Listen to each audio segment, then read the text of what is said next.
Welcome! Pause muna natin dyan, baka makapirate tayo. Sa mga hindi pa nakapanood ng full music video ng Paubaya, nilagay ko sa baba yung link. Sobrang ganda ng message and ng closure. Nag-search ako sa Google ng photos nila at ito ang kinuha ko. Ngayon, i-share ko naman sa inyo kung paano natin ma-achieve yung ganitong filter.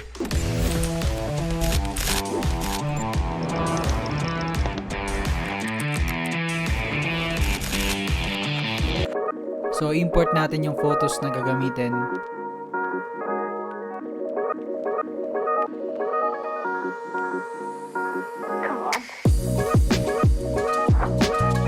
Dahil may reference photo tayo na gagamitin, click natin itong sign na to, drag and drop natin yung image na gagayain natin.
After natin i-copy and paste at biglang dumilim or lumiwanag, sa filter na to, ang gagalawin mo lang ay ang orange luminance or exposure.